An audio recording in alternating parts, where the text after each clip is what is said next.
I'm Alex and welcome to 52 Miniatures. This video series is me exploring Warhammer Space Marines by building slightly unorthodox dioramas. Bro, I'm so excited, you only have to give me some hands, well, both of us, and I'm ready for you to paint me. Today I'd like to cross-pollinate the world of future Warhammer. About these hands? With itself. Why are there no female Space Marines?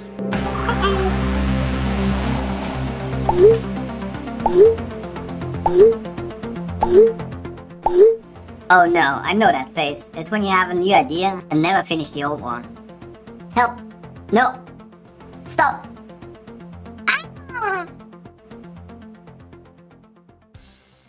Now, I'm not a philosopher like Alex. I'm a much simpler man. I see a goofy and silly idea and I just want to create it.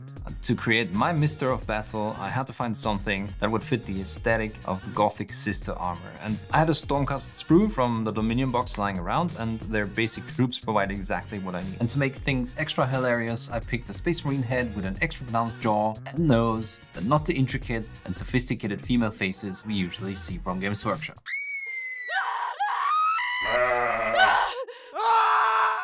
I knew the hand holding this bolter would be a fantasy hand, so I kept the end of the bolter handle to later reattach it. That would save me a little bit of sculpting. For conversions like these, you really want to keep as many elements as possible so you don't have to do them from scratch. One thing I have to mention is, yeah, this started as a silly idea, but I would still treat this as if it was a serious project. Hopefully you will also take away some ideas and tips for your own customizations. One of these important things is that any time you invest upfront to find the right bits that fit your idea and also fit your pose, the more time you save later. I knew you wanted to helmet off. This helmet is still an iconic part of the armor, so it had to be in there somewhere. And I also kept the loincloth and the coat part from the backside of this sister sculpt. I don't know how you would call it. I also intended to keep the typical tubes, and you can see that I tried to analyze how I could integrate them with the Stormcast body that I chose. But more on that later. As you probably noticed from this video, ever since I got into miniature painting, I never quite liked the fact that I could only paint the minis that other people imagine, which is why I always had the most fun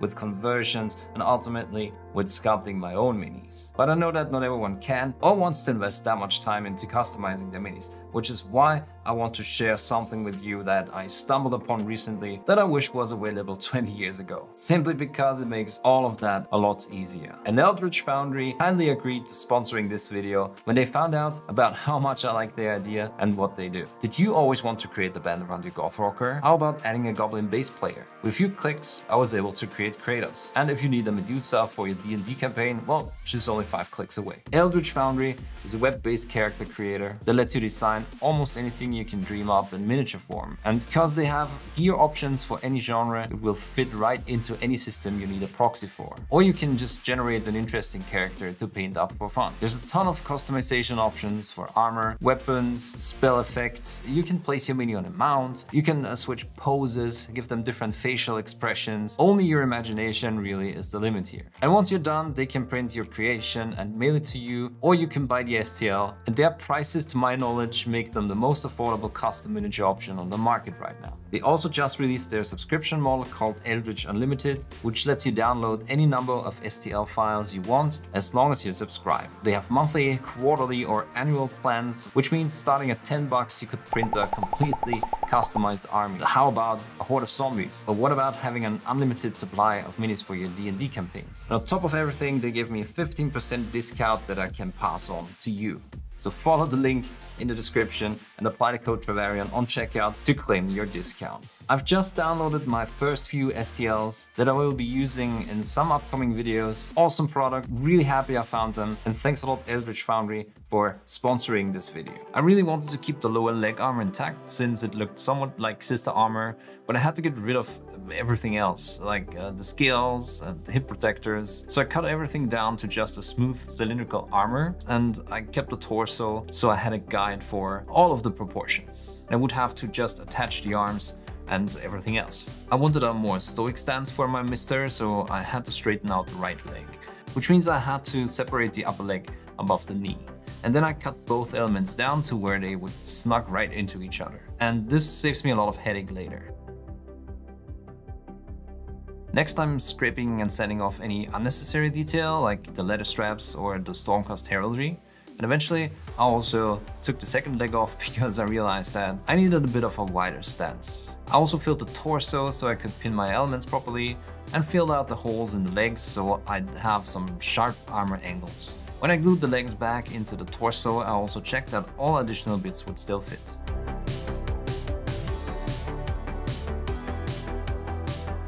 Now, sister leg armor has a very distinct design, so I had to cut away some parts and fill some gaps on the new legs until they matched the design.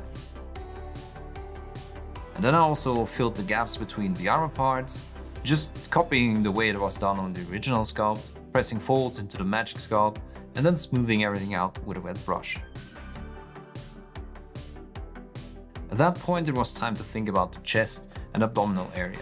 This was going to be the only part I would have to do some major sculpting on, but like I said, I wanted to keep the existing plastic parts as an armature and as a guideline to keep the proportions, which means I would just have to apply a thin layer of clay into which I would sculpt the details. I also had to make some room in the back area so I could keep the part of the sororiter shoulder armor where the backpack would slot in, avoiding having to redo that from scratch.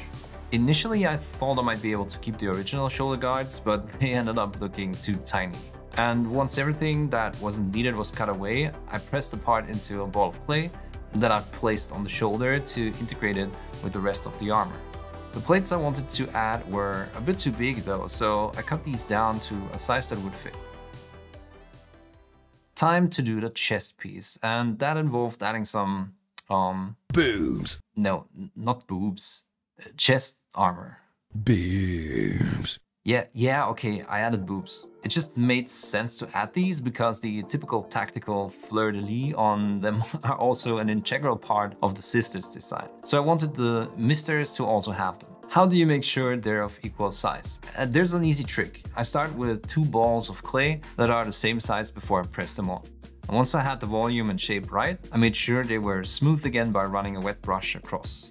I didn't really have this part planned out too much, so I decided I would add just enough material so that the major elements I wanted in there would fit, like the clothing on the front and the back, and then decided to move from there. And while I was dry fitting the arms, I realized I didn't have as much control over the pose if I just used the arms like this, so I decided to take the shoulders off to have more options. Then I added enough magic sculpt around the torso so I was both happy with the shape and made it smooth so I could work in the details. I tried sticking to a typical pattern you would find on a sororita armor, doing vertical lines, a middle row that looks like a zipper, and an outline around it at the bottom that would integrate with the part on the clothing.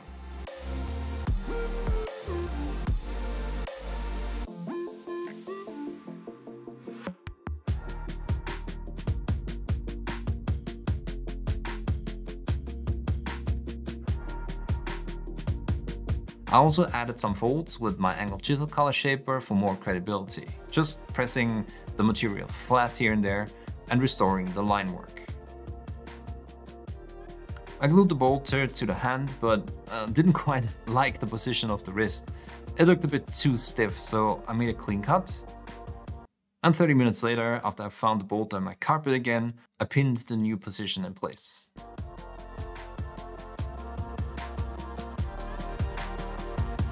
I also attached the left hand holding the helmet, and I'm using a ball of clay at the joint area, so I have a connection, but I can still adjust all angles and find the right pose. At this point, it all started coming together, and I was really happy with the result so far. I used a similar approach to attach the shoulders. I can just push them on and adjust them while the clay is still workable, and then just let the clay dry once they are in the right place. And when the shoulders were cured, I quickly filled these gaps so that it would look like one piece. And no Sister of Battle would be complete without at least 7 fleur-de-lis, so my mister also needed at least 5. And then I also added some additional symbols like the Imperial Eye on the left shoulder.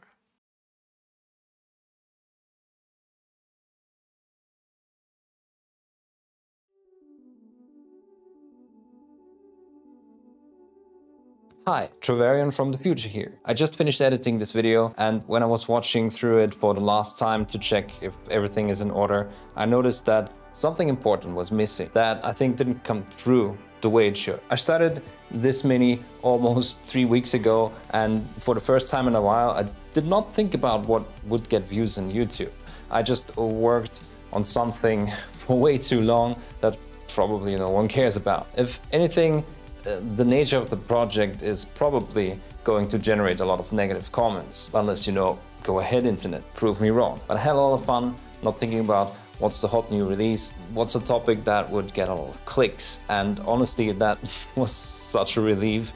And I think moving forward, my videos will focus more on documenting the projects that I really want to do, even if the minis I'll be using are maybe 2 years old and have no influence whatsoever on getting picked up by the algorithm. I just had too much fun doing this one, and ironically, I think this is also the best paint job I've done in a while. Just a real eye-opener. I really thought about keeping the buzz cut. The way that the jar head was shaped and how it integrated with the rest of the curves looked really interesting, but for the memes I decided to go for the traditional bob cut instead, first building all the volume of hair and then carving out some individual strains. Generally, I try not to go too detailed here because for the scale, stylized hair is usually enough and you can paint more detail without any excessive grooves getting in the way and the pigment pooling in them. I try to add some flow and more details to the hair around the face, as the contrast of skin color would pronounce these areas a lot more, which will make up for the lack of detail in the rest of the hair. For all of this, my color shaper is the perfect tool because it can create smooth curves and sharp angles, especially if the clay is already a bit cured.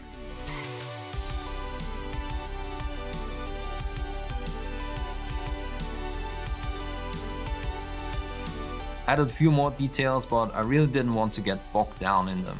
Like, I added more fleur-de-lis, but I completely skipped the pure details. It's just a compromise I have to make whenever I do stuff for YouTube. Eventually the video has to come out and I'm cutting a few corners. You can do a lot more interesting things with paint on the bigger surfaces, and I also enjoy that. So I really like how the conversion turned out. The upfront planning paid off, all elements fit together well, and limited the sculpting I had to do. And I think the parts I had to sculpt blend in nicely and fit the general style of the sororitas.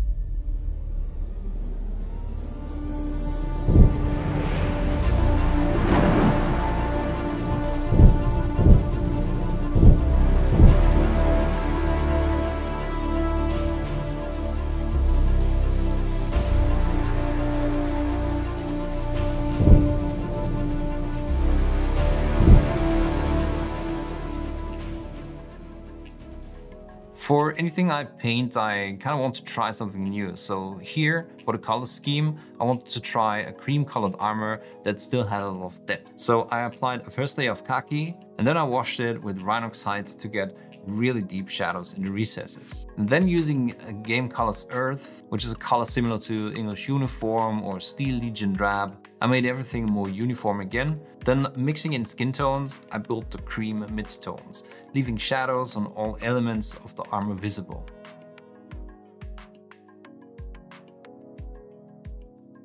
I highlighted some parts a bit more like a metallic surface, like the round parts of the backpack, and then moved into more specular highlights with a mix of khaki and really bright skin tones. For the sake of keeping this video short, I'm only showing the general ideas of why I painted the mini the way I did. Also, I'll be honest, I have no idea if anyone even wants to watch me paint something like this. That doesn't really exist in Warhammer lore or as a miniature. Of course, you can still adapt everything I show here to other minis like Stormcasts or Sisters, Eldar, probably even Space Marines, but who knows. In any case, I'll upload the full painting process as a series of step-by-step videos on my Patreon, if you want to see it as painted start to finish, or if you want to learn more about any individual part of the process. I chose a mix of black and turquoise as the base color for the core set and added more and more skin tone to the mix to keep the overall coherency as I highlighted it up.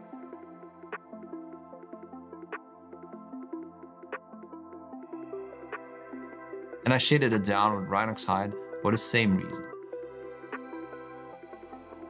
I I was initially torn about how to do the reds on the cloth, but ultimately decided to further try the new game colors, and to test their properties, I switched to a slightly different approach. So the initial layer of bright red took a while, but when it was done, I shaded it down with black, and then before adding black saturation, I blocked in the highlights with a bright skin tone.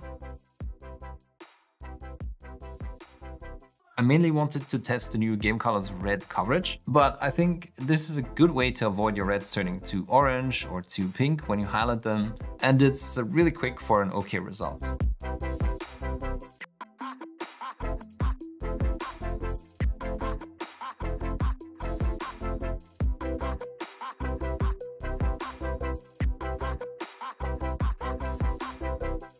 The tubes around the neck are easily turned into something interesting using this non-metallic pattern with a high contrast main reflection and the secondary highlight in the color of the armor reflecting from below.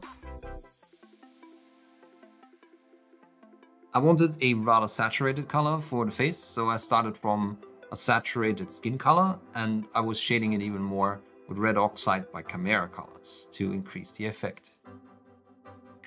I gave the lips a purple tone and applied a specular highlight, and then gave the chin a 5 o'clock shadow by adding gray to my base skin color. And then using more yellowish tones, I applied the highlights in the areas that define the facial features and continued to build light on the face.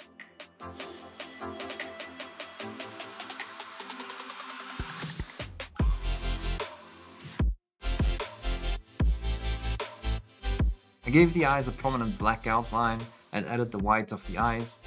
I did my best not to ruin everything when painting the pupils. The hair received the same base color as the corset, but I made sure to build more specular highlights and go all the way to white for that comic book hair effect or that Photoshop look that L'Oreal uses for their hair color promotions.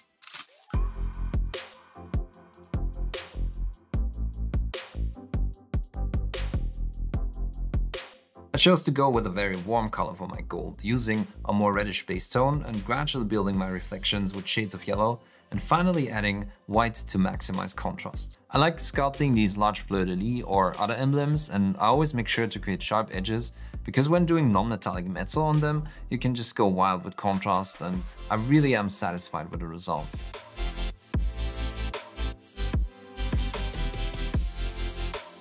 The last details to do were the visor of the helmet and the bolter.